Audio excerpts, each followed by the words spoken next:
A village that clings to a cliff, another where cars are banned, but cows have right of way, and one where a waterfall speaks louder than the church bells. All hidden inside Switzerland's most photographed valley.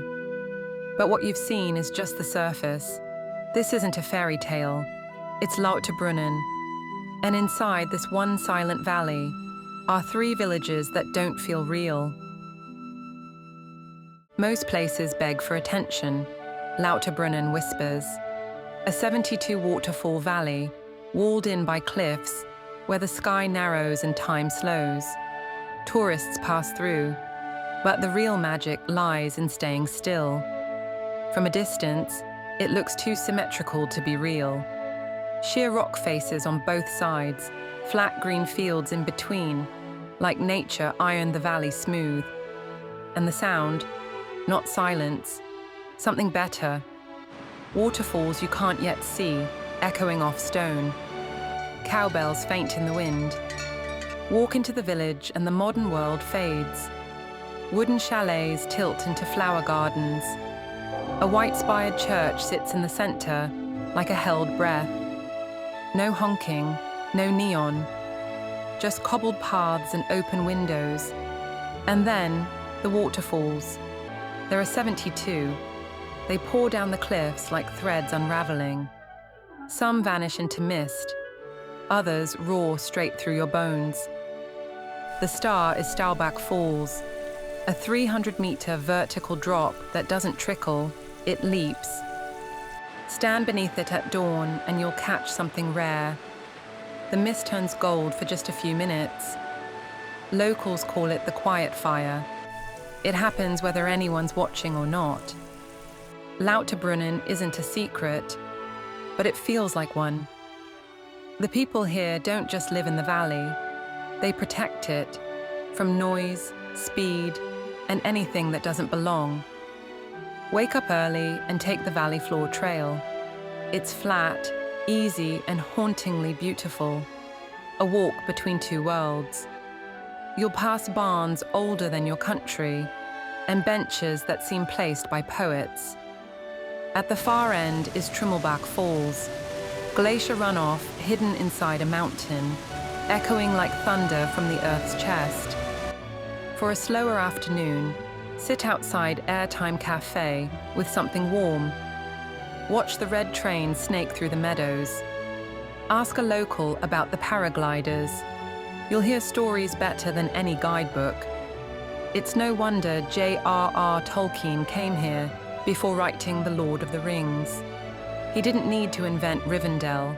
He had Lauterbrunnen. Stay at Hotel Silberhorn, not just for the views, but for the sound. Leave the window cracked at night. You'll fall asleep to Staubach like it's a lullaby written in water. Or cross the valley and book a night at Mürren Swiss quality. A stay with cliffside silence and cloud-level views. For peak waterfalls and snowmelt, visit in May or June. The rivers run full. The air smells of pine. And the days stretch long.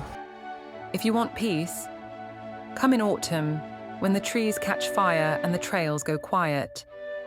Take a train to Interlaken, then a direct line into Lauterbrunnen. From the moment you step off the platform, you'll know you're not supposed to drive here. You're supposed to arrive slowly. But Lauterbrunnen is just the beginning. Because high above this valley, clinging to a ridge with no roads at all, there's a village where time moves differently. And the only way up is a train that disappears into the clouds. Wengen doesn't allow cars. There are no roads leading in. You arrive by cogwheel train, climbing slowly through pine forests and meadows. Not for charm, but because it's the only way. The station feels like a checkpoint to another era. And when you step off, everything changes. No engines, no rush, just the hush of wind and distant cowbells.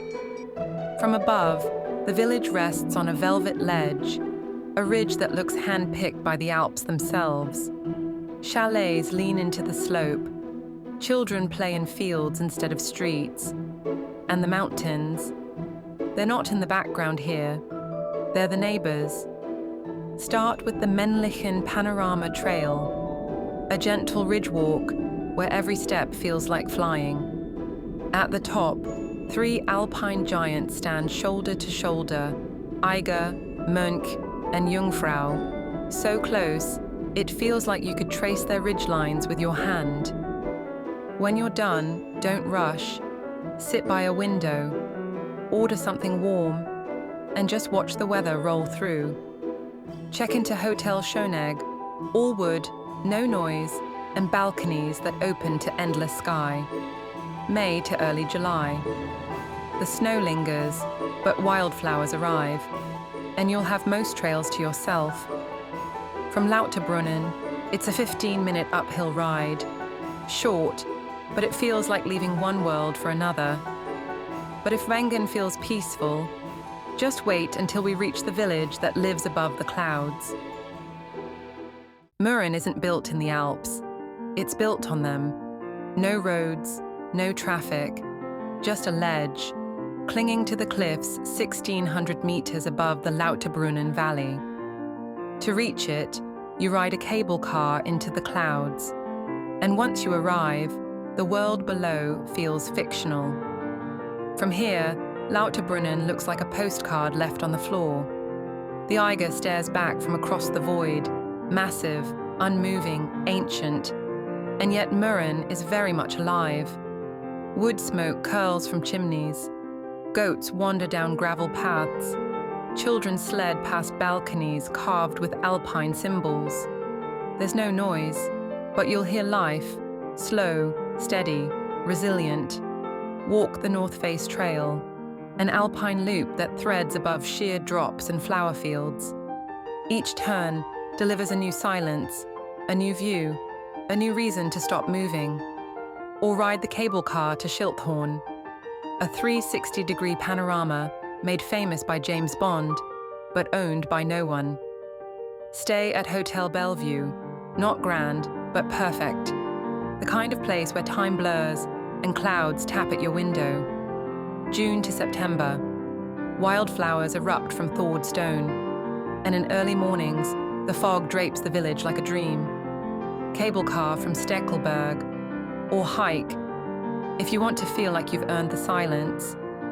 3 villages, 1 valley, and yet, most travelers never look up long enough to notice Mürren was even there. Lauterbrunnen teaches you how to look. Wengen reminds you to slow down. And Mürren, it shows you how little you need to feel infinite. In this valley, silence isn't empty. It's full of falling water, distant bells, and footsteps on wood. The world races past Switzerland's most famous sights. But this place, this stretch of alpine quiet, asks nothing of you but attention. No signs will tell you what to feel. There are no turnstiles, no lines, no loudspeakers, just space, just story, just stillness. And if you listen closely, you might hear the cliffs say what the maps never will. Not all beauty wants to be found.